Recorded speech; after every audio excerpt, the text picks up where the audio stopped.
여러분, 마지막 편지 이런 말을 들으면 어떤 생각이 드십니까? 마지막 편지라고 하는 의미 속에는 여러 가지 상황이 있을 수 있을 것입니다.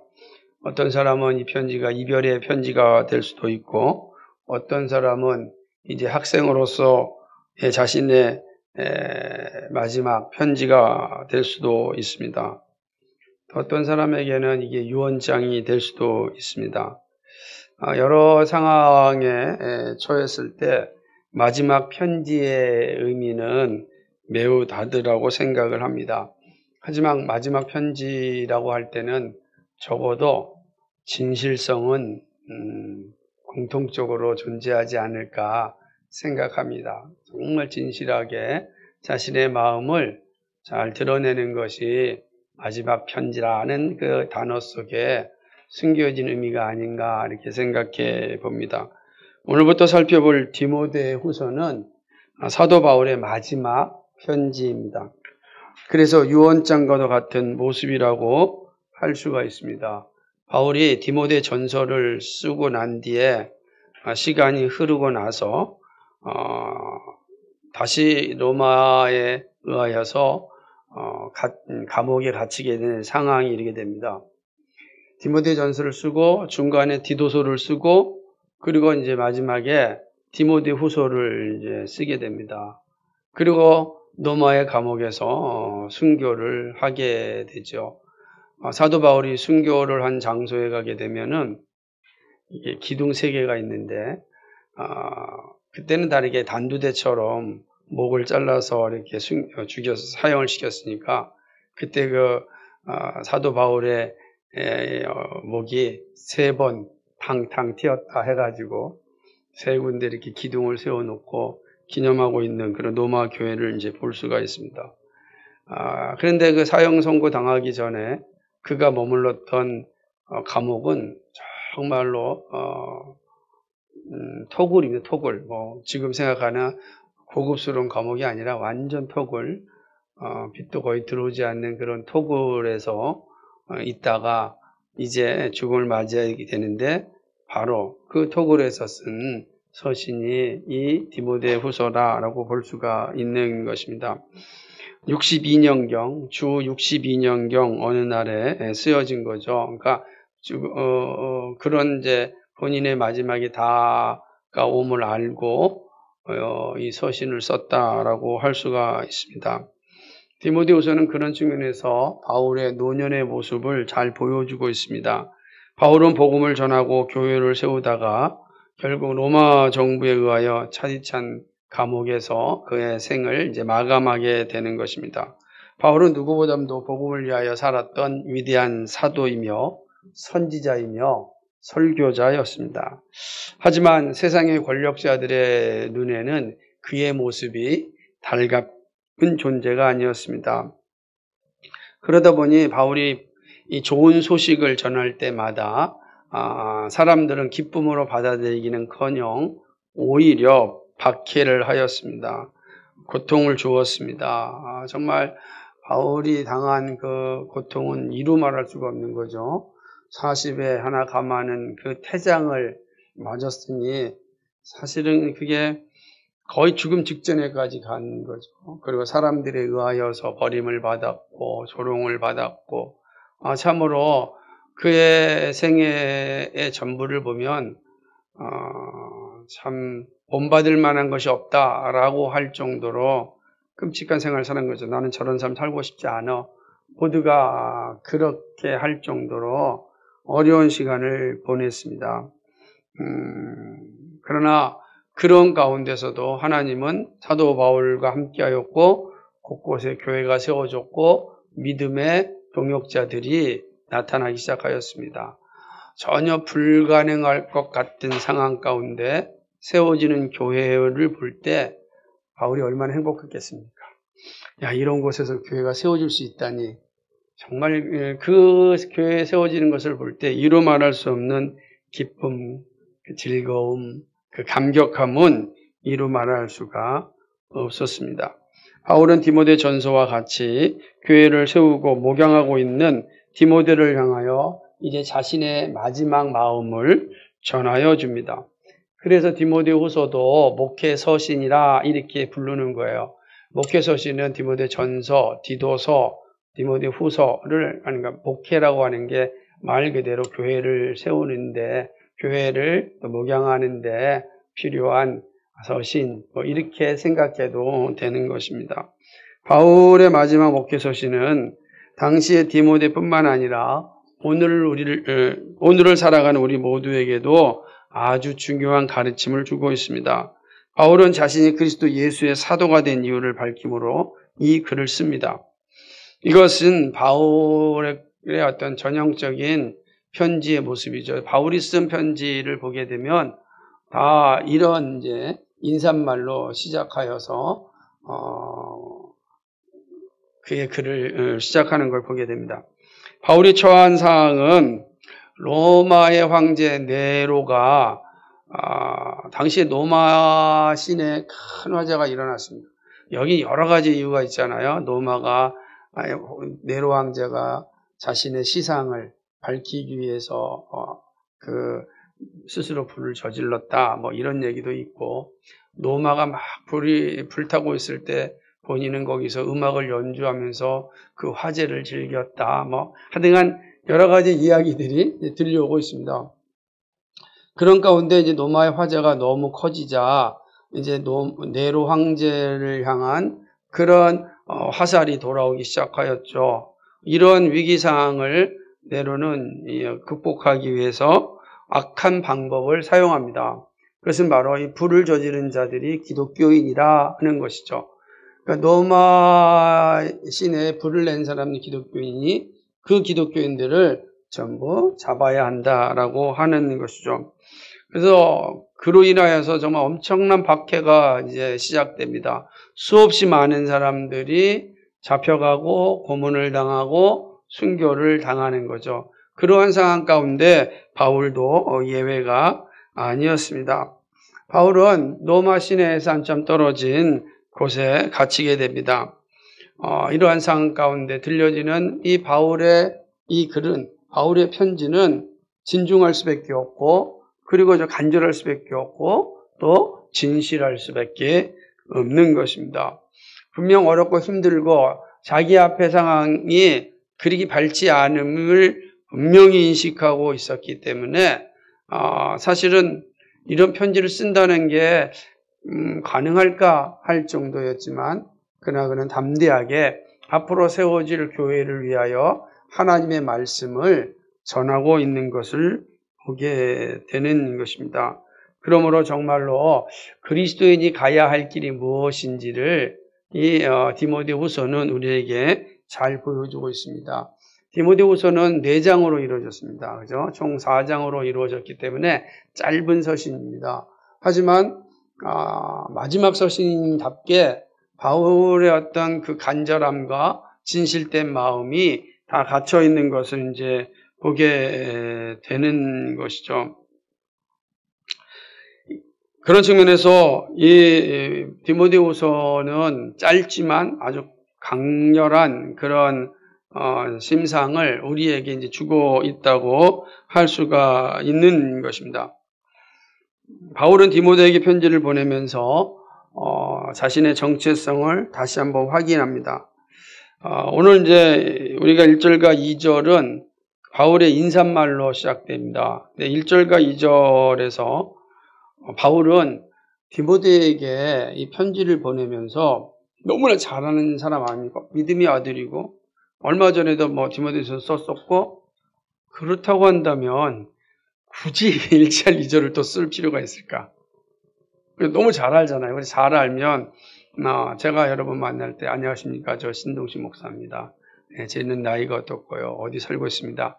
이렇게 제가 말할 수 있는 사람은 어떤 사람이겠습니까? 아마 우리 교회 처음 왔든지 아니면 저를 잘 모르는 사람이든지 할 겁니다. 그럼 제가 여러분 앞에서 만날 때마다 그런 말을 하면서 인사하지 않지 않습니까? 그러니까 그냥 편안하고 그리고 아주 그 모든 것을 축약해서 이야기할 것입니다. 그런데 바울은 디모데는 이미 디모데 전서에서 살펴봤듯이 바울에게 있어서는 믿음의 아들이에요. 믿음의 아들이라고요. 그럼 믿음의 아들인 바울이란 말이에요. 본인은 영적인 아버지란 말이에요. 그런 영적인 아버지인 바울이 디모데에게 서신을 쓰는데 이렇게 격식을 다 차립니다. 내가 누구냐면 디모데가 모르는 거 아니잖아요. 내가 누구냐면 이게 얘기하는 거예요.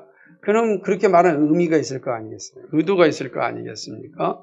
그러니까 우리가 1절과 2절도 단지 처음 쓴 서신이라면 뭐 그럴 수 있습니다. 그러나 그렇지 않거든요. 이게 마지막 서신이에요. 바울이 한 13개 정도의 서신을 썼다고 하니까 그 중에 이제 마지막 서신인데 또 이런 이 형식을 갖추는 게 무슨 의미가 있을까? 그런데 우리가 오늘 1절, 2절을 보면은 이 말씀 안에서 바울이 하고자 하는 의미를 제대로 이해할 수가 있는 것입니다. 바울은 자신이 하나님의 뜻으로 사도가 되었음을 이야기합니다. 하나님의 뜻으로 말미암아 그리스도 예수 안에 있는 생명의 약속대로 그리스도의 예수의 사도된 바울은이라고 이야기하는 것입니다. 지금 이 서신을 주고 있는 사람이 누구라고요? 사도라는 겁니다. 사도. 그러니까 디모데가 받는 이 서신은 사적인 이 편지가 아니라 사도로서 주고 있는 편지라는 겁니다. 그 사도는 뭐죠? 사도라고 하는 건 그리스도의 이 죽으심과 부활의 영광을 본 사람으로서 하나님의 말씀을 전달하는 사명을 받은 사람입니다. 그러면 지금 바울이 쓰는 이 서신은 누구의 말씀이라는 겁니까? 하나님의 말씀이다. 디모데가 이 서신을 받을 때 단지 그냥 한 사람 바울의 말로 듣는 것이 아니라 사도의 말로 들으라는 거예요. 이게 되게 중요한 거죠. 그러니까 분명히 짧은 서신이고 마지막 서신이지만 이거는 사도로서 쓰는 것이다. 사도로서. 다시 말하면 하나님께서 나에게 주신 말씀을 내가 지금 너에게 전한다 라고 하는 의미가 있는 것입니다. 그리고 이 서신을 쓰는 나는 사도다 라는 정체성을 분명하게 밝히고 있는 것입니다. 하나님의 뜻으로 사도가 되었다라고 표현을 합니다. 왜냐하면 사도가 된다는 것은 내가 원해서 되는 것이 아닙니다. 그러므로 예수 믿는 사람들이 많다고 해서 다 사도로 부름받지 않았습니다. 더구나 사도는 하나님의 말씀을 전하는 직분을 가졌습니다. 우리가 볼 때 교회가 어떤 터 위에 세워지는가 할 때 성경은 뭐라고 얘기하죠? 사도와 선지자들의 터 위에 세워졌다. 그래서 이게 교회가 어디 위에 세워지냐? 사도와 선지자들의 터 위에 세워졌다. 그럼 사도와 선지자들의 터는 뭘 얘기하는가? 말씀이라는 거예요. 그러니까 하나님의 말씀, 선지자들이 전한 말씀, 사도들이 전한 말씀 위에 교회가 세워집니다. 그러니까 오늘 우리 교회가 어디에 세워졌습니까? 사도와 선지자들의 터 위에 세워진 겁니다. 그러니까 항상 이 사실을 기억해야 됩니다. 그러니까 이게 무너지면 이제 교회가 분란이 일어나게 되고 세상 집단과 똑같이 되는 거죠. 기준도 사라지고 목소리 큰 사람이 왕이고 힘 있는 사람이 뭐 주인이고 돈 있는 사람이 그냥 자기 할 말 다 하는 거죠. 그 교회가 아닙니다. 근데 그걸 먼저 그냥 집단이라 그러니까 아무 쓸모가 없는 겁니다. 수십만 명 모여봤자 다 쓰레기와 같은 공간이 되는 거죠.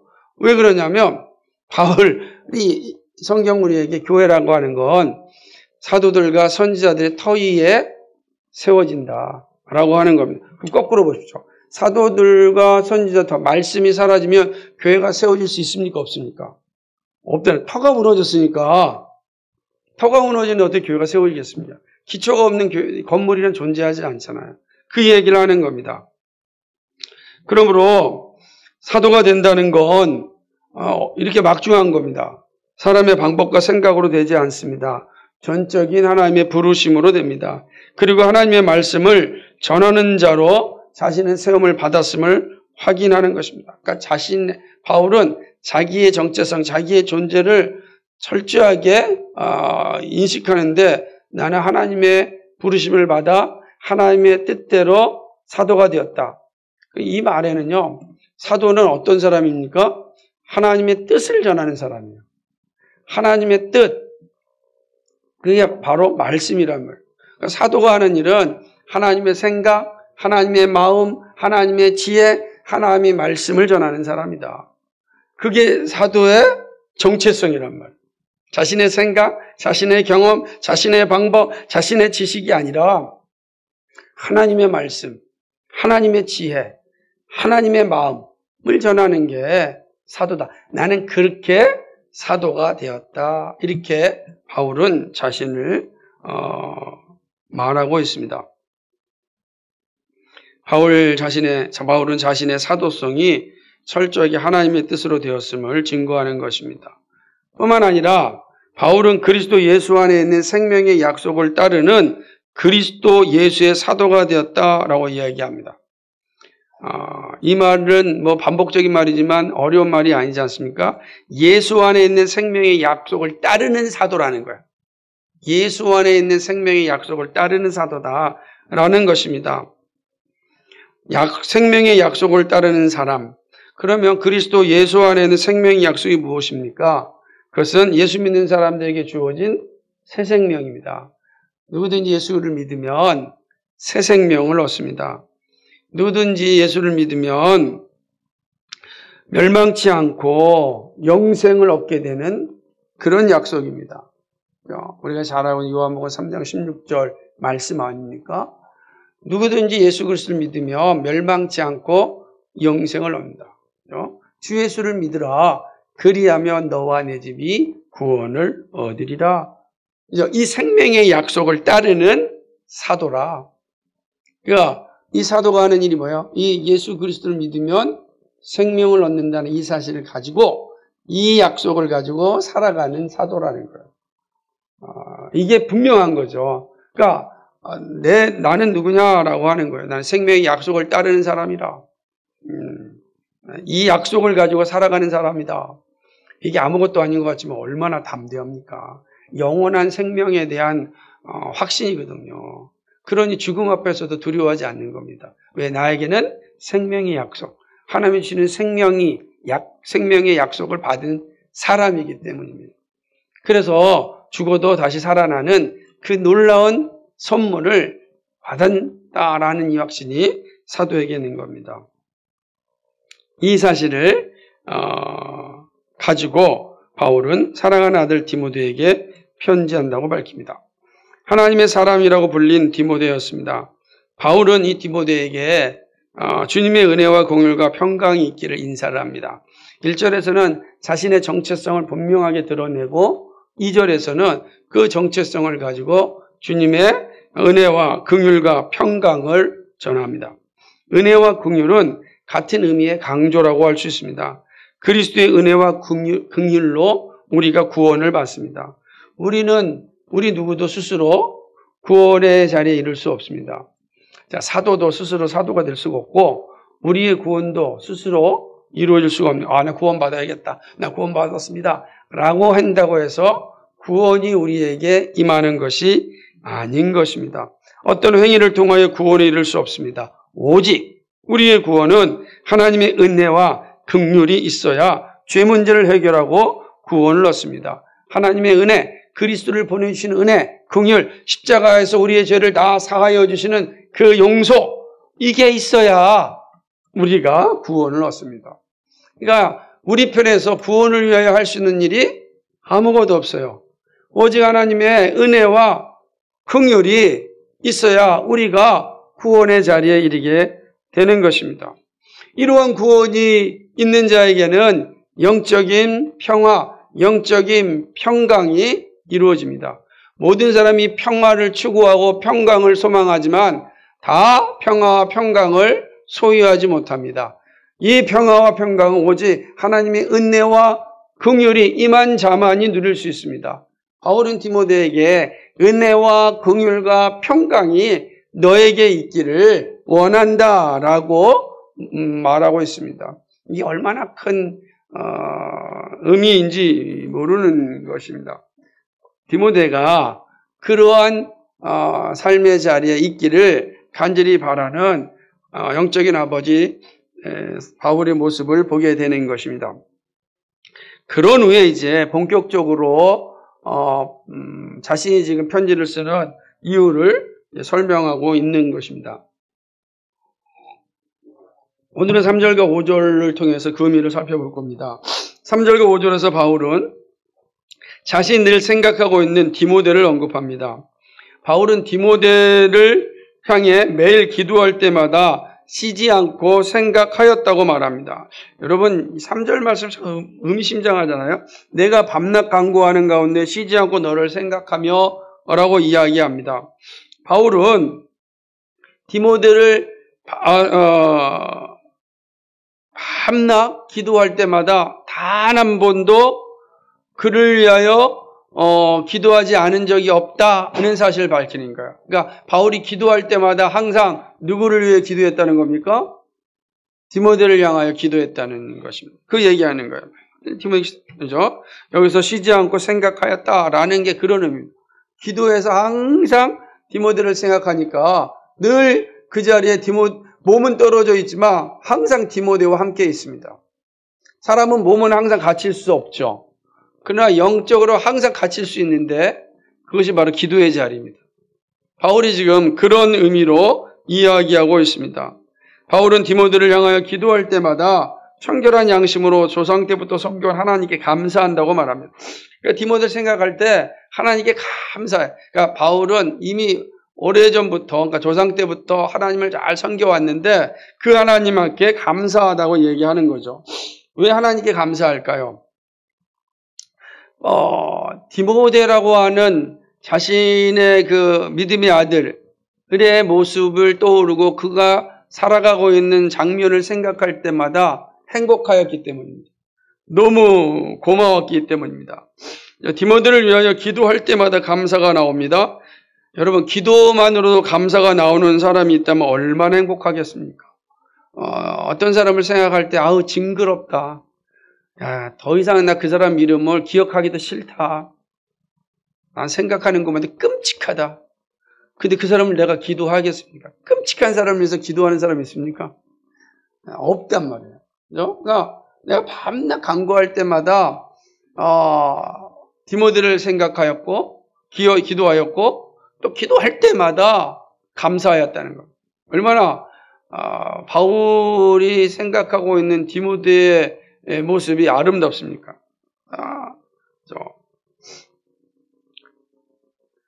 바울에게 디모데는 그런 존재였습니다. 디모데가 어려운 가운데 교회를 세우고 최선을 다하고 있기 때문입니다. 사실은 이제 감옥에 갇히고 자유를 상실하고 죽을 날이 가까움을 알고 있습니다. 이제 자신을 이어서 복음을 증거하는 사람은 디모데입니다. 바울은 자신과 함께 고난과 함께 복음을 전할 디모데를 생각할 때 너무 감사한 겁니다.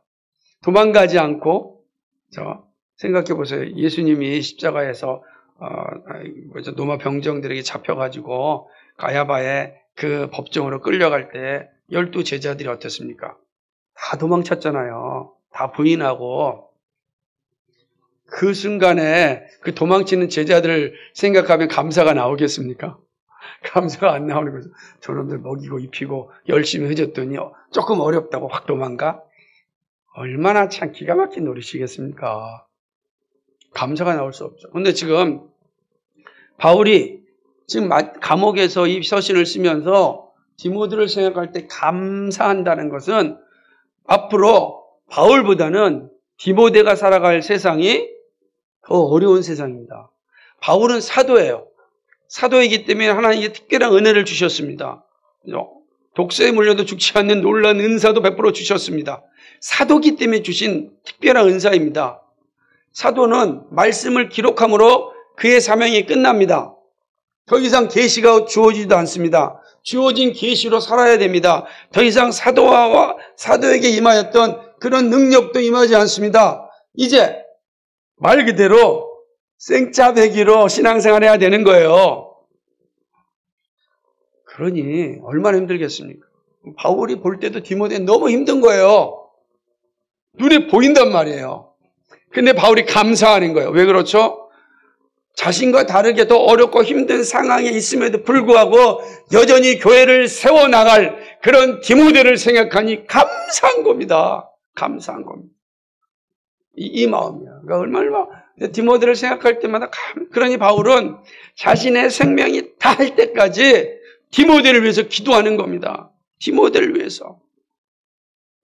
이 심정을 본다면 이 말이 얼마나 강력하고 정말로 바울의 이 심장을 다 드러내는 그런 말씀인지 모릅니다. 그렇게 얘기하는 것이죠. 또한 바울은 디모데의 눈물을 생각합니다. 그러니까 첫 번째는 바울이 쉬지 않고 기도할 때마다 디모데를 생각하였다면, 두 번째, 이 바울은 또 디모데의 눈물을 생각합니다. 사실 오늘 본문 3, 4, 5절은 생각이라는 단어로 3절이 다 이루어져 있어요. 그러니까 디모데의 눈물을 생각합니다. 바울이 생각하는 디모데의 눈물이 무엇인지는 명확하지는 않습니다.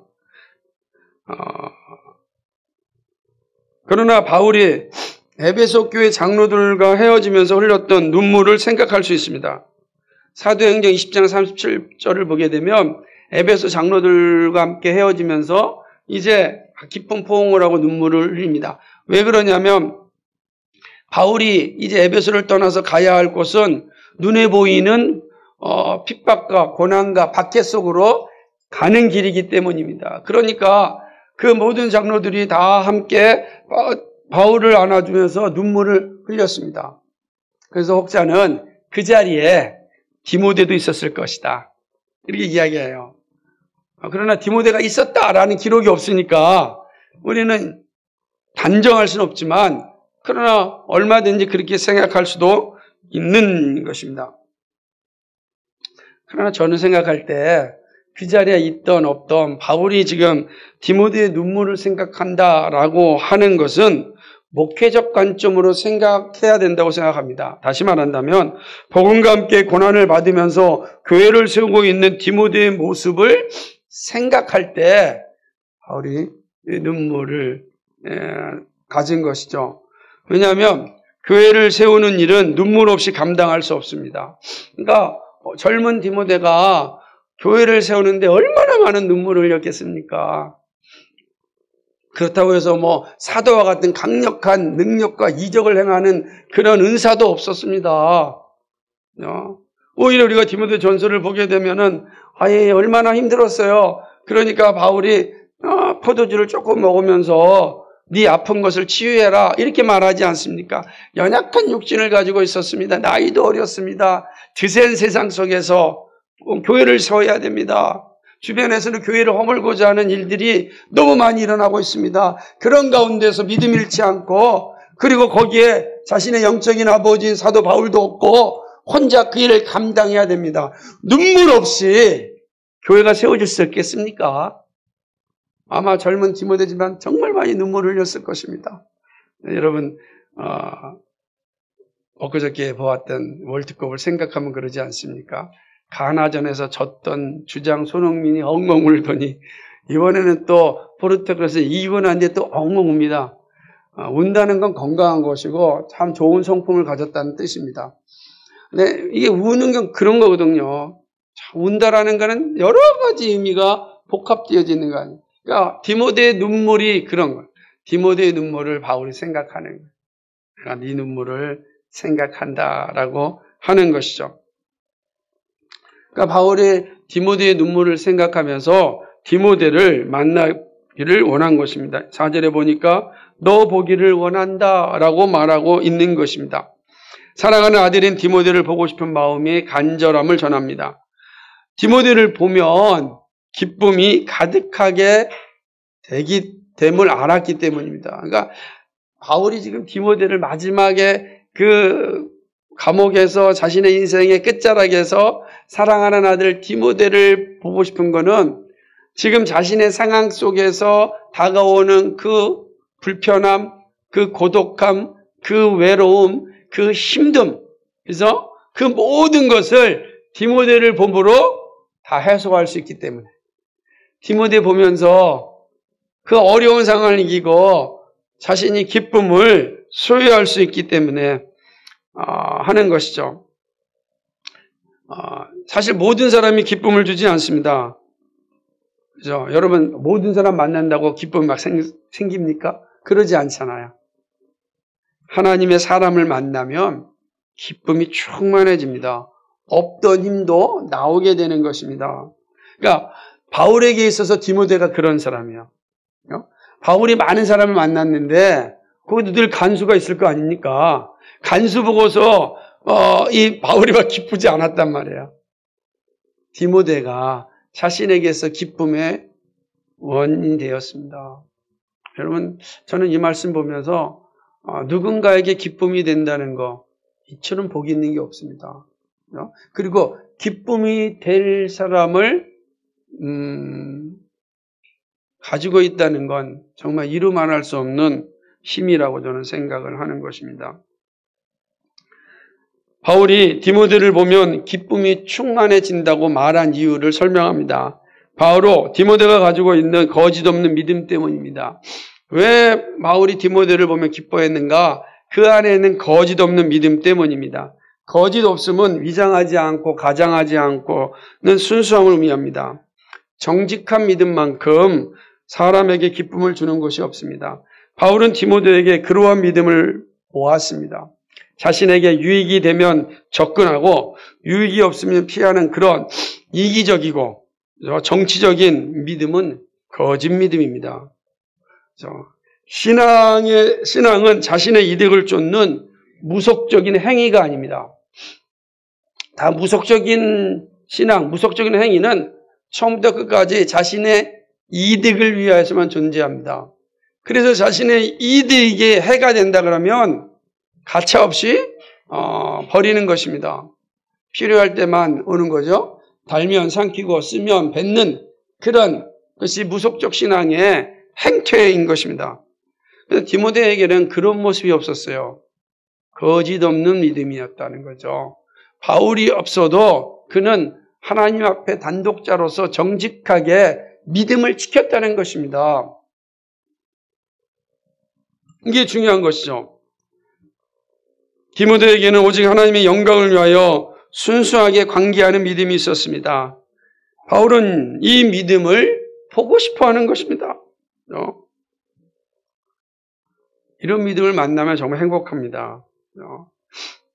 그러면 내 마음이 기쁨으로 충만해질 것이라고 강조합니다. 거짓 없는 믿음을 알고 있기에 교회를 기쁨으로 맡길 수 있었습니다. 교회가 이어지는 길에는 거짓 없는 믿음을 가진 직분자들이 있어야 합니다. 이것은 온 교회가 정말로 기도해야 할 모습입니다. 거짓 없는 믿음을 가진 그리스도인을 만나는 것은 정말로 행복합니다. 마음껏 동역할 수 있기 때문에 그렇습니다. 그래서 저는 한 예지만 그 토요일 컨퍼런스를 함께하는 그 동지들을 만나면 참 기분이 좋습니다. 뭐 그분들은 돈을 받는 것도 아니고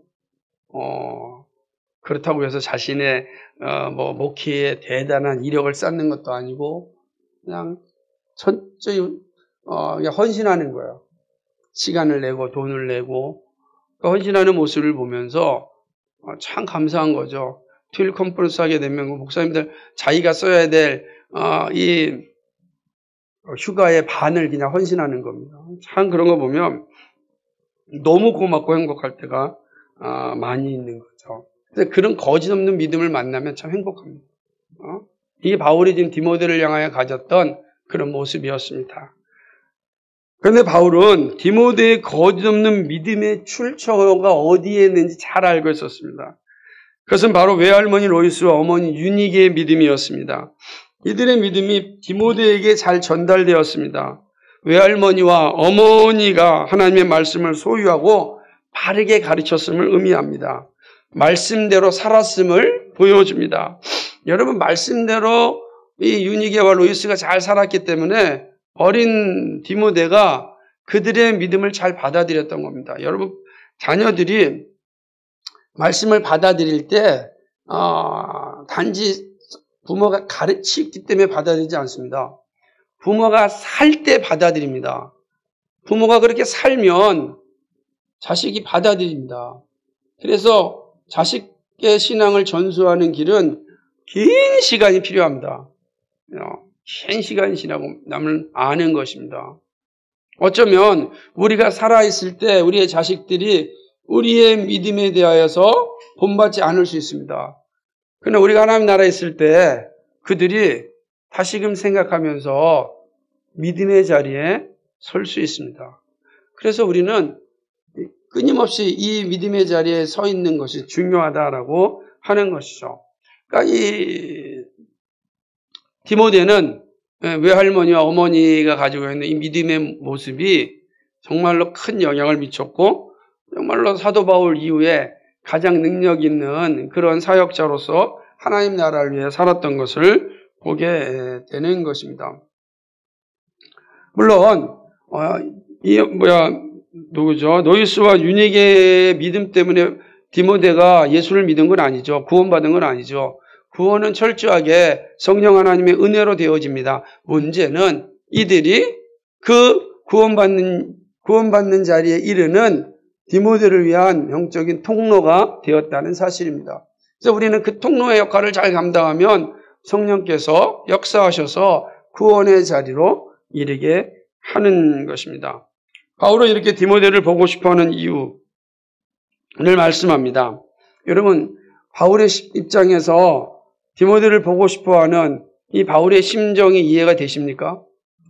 노년의 바울에게 이러한 위안이 있다는 것은 참으로 큰 복입니다. 볼 수 있고 만날 수 있다는 것이 행복한 일이 어디 있겠어요. 근데 볼 수 없고 만날 수 없다면 참 씁쓸한 일이죠.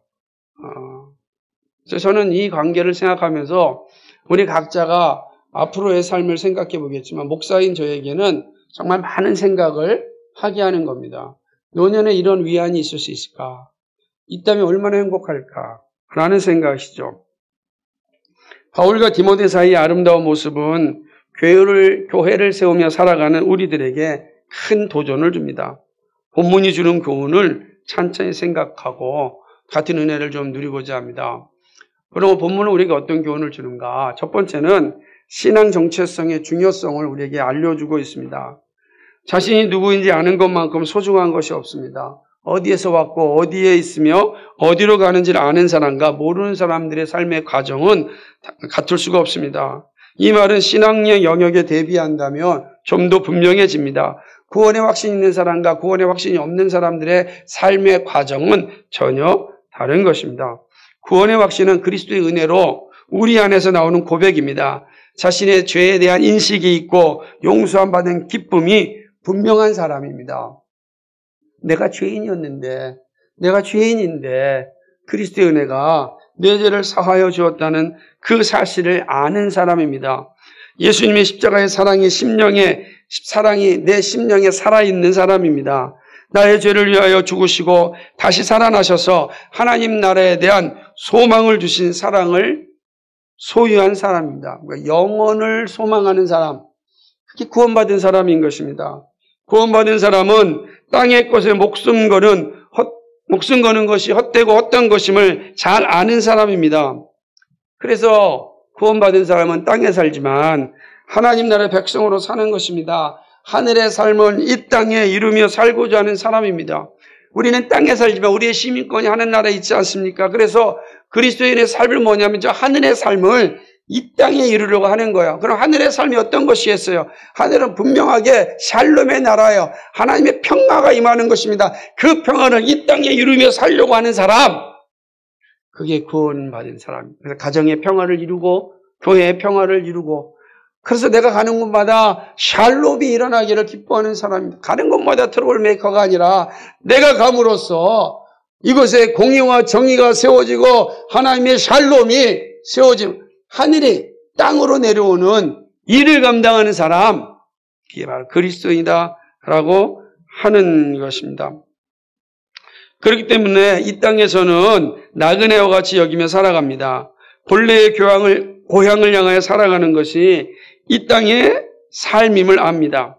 자연, 종교처럼 오직 이 땅의 성공만을 위하여 사는 존재가 아닙니다. 땅에 살지만 하늘 백성으로 살고 있음이 분명해야 합니다. 이것이 그리스도인이란 말이에요. 이게 자기 정체성이 분명한 것입니다. 사도가 사도로서의 정체성이 없다면 얼마나 참담했겠습니까? 마찬가지로 그리스도인이 그리스도의 정체성이 없다면 얼마나 부끄러운 일이겠습니까? 신앙의 정체성, 그리스도인의 정체성이 분명할 때 죄가 아직도 주인 노릇하고 있는 이 땅에서 거룩한 삶을 감당할 수가 있습니다. 여러분, 우리가 살고 있는 이 땅, 나그네와 같은 인생을 살고 있는 이 땅은 여전히 사단이 유혹하고 있고 우리를 무너뜨리려고 하고 있습니다. 이러한 상황 가운데 온전한 믿음을 지킬 수 있는 것은 내가 누구인지, 그리스도인에서 내 존재가 어떤 의미인지를 정확하게 하는 것입니다. 이거를 신학적 용어로 표현한다면 구원의 확신이다 라고 이야기하는 것입니다. 내가 누구인지 아는 것, 구원의 확실성을 가진 자들이 바로 하나님 나라를 위하여서 살아갈 수가 있습니다. 행복하고 담대한 삶을 살아갈 수 있습니다. 그러한 삶을 살 때 비로소 이웃을 향한 우리의 사랑도 나타날 수가 있는 것입니다. 이것이 중요합니다. 이런 은혜가 있길 바랍니다. 두 번째는 신앙 동지의 소중함입니다. 신앙 동역자 혹은 영적 친구가 있는 것과 없는 것은 신앙 여정에 정말 중요합니다. 믿음의 친구가 있다는 것의 소중함은 바울이 디모데를 향하여 가지고 있는 모습에서 여실히 볼 수 있습니다. 바울은 자신의 기도에서 디모데가 빠진 적이 없습니다. 바울은 디모데를 생각할 때 감사하였습니다. 감사할 대상이 있는 것처럼 큰 위로가 없습니다. 그러기에 디모데를 항상 보고 싶어 했습니다. 보고 싶은 사람이 없는 것처럼 메마른 사람이 없는 거예요. 눈을 감고서 깊이 생각하는데 보고 싶은 사람이 하나도 없어요. 얼마나 불쌍한 사람입니까?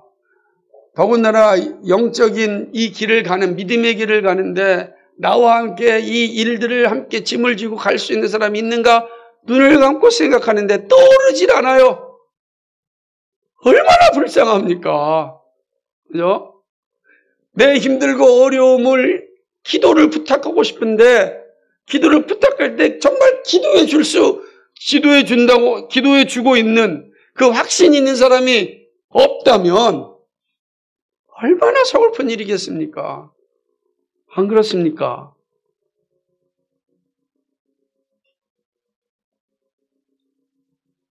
부모도 친구도 스승도 누구도 보고 싶지 않은 사람은 심령이 병든 사람입니다. 어떤 방송국 노래 중에 만나면 좋은 친구라는 그런 가사가 있습니다. 만나면 좋은 친구가 있다는 것처럼 소중한 것이 없습니다. 바울은 디모데를 만나면 기분이 좋아졌습니다. 기쁨이 생깁니다. 그래서 자주 보고 싶어 합니다. 그의 인생 마지막에 보고 싶은 사람이 바로 디모데였습니다. 거짓 없는 믿음을 소유한 디모데. 그러면 그 디모데를 만나면 내 험하고 힘든 인생을 마감할지라도 감당할 수 있다라는 생각이 든 것입니다. 언젠가 한 수련회에서 제가 중고등학생들 다 모아놓은 상황에서 질문을 던진 적이 있었습니다. 여러분 지금까지 신앙생활하는 동안 함께 기도하고 그리고 함께 기도하고 그 기도를 나누는 친구가 있는지 질문하였습니다. 그 놀라운 것은 그 많은 청소년들 가운데 단 한 명도 자기 기도 제목을 나누고 서로 기도하는 친구가 없다는 것입니다. 그렇게 중학교, 고등학교 6년 신앙생활 해왔는데 아무도 없는 거예요. 얼마나 슬프고 얼마나 가슴 아팠는지 모릅니다. 참으로 끔찍한 일이 아닐 수 없었습니다. 서로 기도를 나눌 수 없다는 것은 서로 기쁨이 되지 않는다는 사실입니다. 그 친구 만나면 기쁨이 되지 않고 안 만났으면 좋겠다는 거예요. 그래, 만나기 싫은 사람한테 맛있는 거 사주겠습니까? 결국 신앙의 동지가 아님을 의미합니다. 우린 성경에서 다윗과 요나단의 우정을 기억하고 있습니다. 신앙의 동지는 모든 정치적 모함과 이념적 싸움에서도 신앙 안에서 하나 되게 합니다. 얼마나 지금 이 좌익우익이 아니죠. 이제는 이 보수니 진보니 또 여러 가지 정치적 이념이 있고 또 생각하는 것 정말 다르지 않습니까?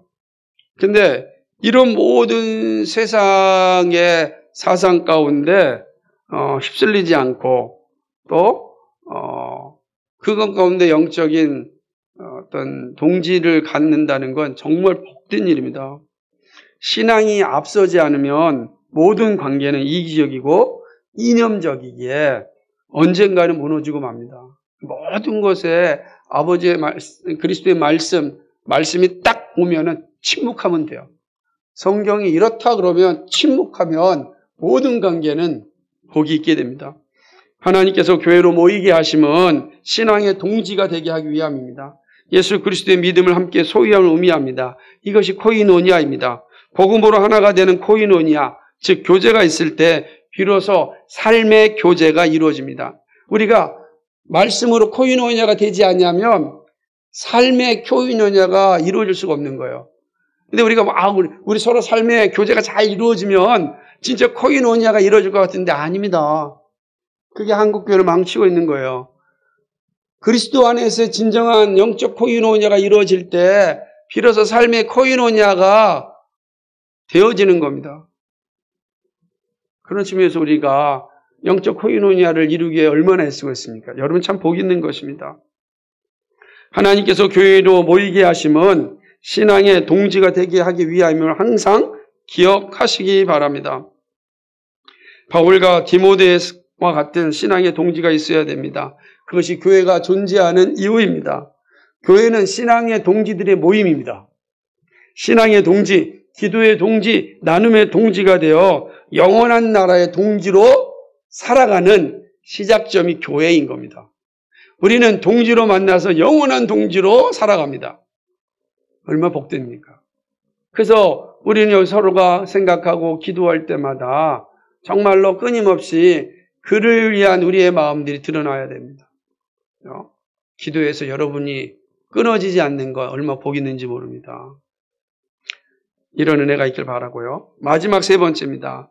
건강한 교회와 사회의 원천은 가정입니다. 이 말은 너무나 자주 반복해서 아주 식상할 수 있습니다. 그러나 여전히 필요한 말씀입니다. 바울은 디모데의 신앙의 원천이 가정에 있음을 분명하게 말씀하고 있습니다. 이 말씀드린 것처럼 구원은 성령의 역사로 되지만 성령의 이 역사하는 통로가 바로 가정입니다. 가정에서 전해지는 복음은 그 어떤 복음보다 강력합니다. 디모데는 외할머니와 어머니에서 말씀을 배웠습니다. 그리고 바울을 만났습니다. 디모데가 바울의 강력한 동지가 될 수 있었던 것은 바로 가정에서 배운 말씀입니다. 하나님은 그 말씀을 통로로 디모데를 구원하셨습니다. 디모데에게 좋은 가정이 주어졌습니다. 가정은 복음의 최전방이라 할 수 있습니다. 가장 치열한 영적 전투가 이루어지는 것입니다. 그래서 가정을 복음화시키는 것이 가장 중요합니다. 가정이 복음화되어지면 건강한 교회와 건강한 사회가 이루어지기 때문입니다. 우리 가운데 온 가족이 믿지 않는 가정이 있습니다. 여러분 우리도 있잖아요. 다 예수 믿지 않는 분들 많이 있지 않습니까? 그렇다면 즉 여러분이 로이스와 유니게입니다. 여러분이 로이스와 유니게가 돼서 여러분 가정의 복음의 시작이 되어야 하는 것입니다.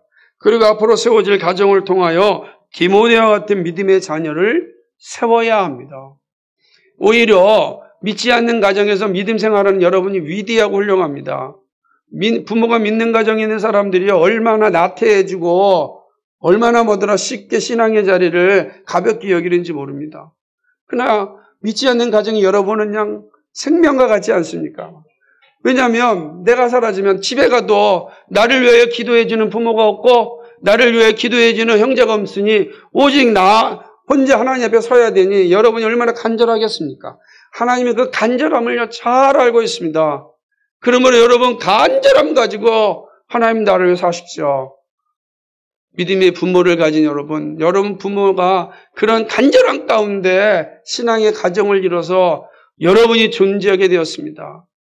여러분의 신앙은 어떠합니까? 정말 그런 간절함이 있습니까? 태어날 때부터 교회 다녔다는 그 이유로 여러분의 신앙이 매우 메말라 있지는 않습니까? 마치 다 아는 것처럼 착각하고 살진 않습니까? 선줄로 아는 자는 넘어질까 조심하라 그랬습니다. 그러므로 가정이 중요합니다. 가정이 중요합니다. 믿지 않는 가정에 여러분이 로이스와 윤희계가 되어야 합니다. 항상 기억하십시오. 여러분 믿음의 가정에서 태어난 여러분에게서 통하여 디모데와 같은 위대한 믿음의 자녀들을 낳아야 하는 거고 만들어야 하고 양육해야 하는 것입니다. 가정은 보이지 않지만 가장 중요한 요소임을 기억하십시오. 말씀을 맺습니다. 바울이 보내는 마지막 서신을 통하여 연로한 바울의 모습을 볼 수 있었습니다. 인생의 마지막을 감옥에서 보냈지만 끝까지 복음의 일꾼으로 사역하고 있는 모습에서 도전을 받습니다. 바울은 디모데에게 보내는 서신을 통하여 세 가지 사실을 함께 나눴습니다. 신앙의 정체성과 신앙 동역자의 소중함과 가정의 건강함입니다. 가정이 바로 교회와 사회의 기초라고 하는 사실을 살펴보았습니다. 여러분은 어떻습니까? 그리스도인으로서 자기 고백이 분명하십니까? 구원의 확신이 있으십니까? 천국에 대한 소망이 분명하십니까? 죽어도 다시 살아나는 부활의 신앙을 가지고 있습니까? 여러분에게는 함께 기도하고 삶을 나누는 믿음의 동지들이 있습니까? 교회가 그러한 동지를 만나는 공간이 되고 있습니까? 오랫동안 같은 공간에서 신앙생활을 하였는데 이런 영적 동지가 있습니까? 여러분의 가정은 믿음과 말씀과 기도가 나눠주고 있습니까? 사랑하는 여러분, 지금까지 여러분이 가져왔던 신앙을 좀 더 붙잡기 바랍니다. 우리 서로에게 생각하고 생각나는 관계가 되었으면 좋겠습니다. 몸은 떨어져 있어도 기도의 시간에 만나는 관계가 되었으면 좋겠습니다. 기도가 필요할 때 서로에게 요청할 수 있는 그러한 사이가 되었으면 좋겠습니다. 서로 만나고 싶고 만나면 기쁨을 채워줄 수 있는 그런 관계가 되었으면 좋겠습니다. 헤어지면 다시 만나고 싶고 만나면 너 헤어지기 싫고 얼마나 복된 것입니까? 우리 주일학교 친구들 보면 그래요. 만나면 세상 모든 것을 다 가진 것처럼 막 행복해합니다. 헤어지기 싫어합니다. 헤어지면 또다시 만나고 싶어합니다. 아직 기도와 말씀의 나눔이 없어서 그렇지. 그죠? 얼마나 복된 일이겠어요. 여러분 정말로 생각나는 사람, 그죠? 그런 또 생각이 나게 하는 사람이 된다면 이처럼 행복한 것이 없다. 주님 오시는 그날까지 함께 기쁨으로 믿음의 길을 동행할 수 있는 우리 모두가 되기를 정말 주님의 이름으로 간절히 축복합니다. 아멘. 기도하겠습니다. 거룩하시고 자비하신 아버지 하나님 고맙고 감사합니다. 오늘 바울이 디모데에게 보내는 마지막 서신을 통하여서 우리에게 들려주시는 하나님의 생각을 나누게 되었습니다. 바울과 디모데의 모습을 통하여 오늘 이 땅에서 성도로서 어떤 관계를 가지고 살아야 하는지를 생각해 봅니다. 하나님 아버지, 다시금 주의 말씀을 기억하고 묵상하고 이 말씀대로 우리의 삶을 살아갈 수 있도록 인도하여 주시옵시고 이 땅에서 주의 영광을 나타내고 험악하고 힘든 이 믿음의 길을 동지들과 함께 잘 감당하며 이겨낼 수 있도록 인도하여 주옵소서. 주께서 함께하여 주실 줄 믿사옵고 예수 그리스도인 받들어 기도하옵나이다. 아멘.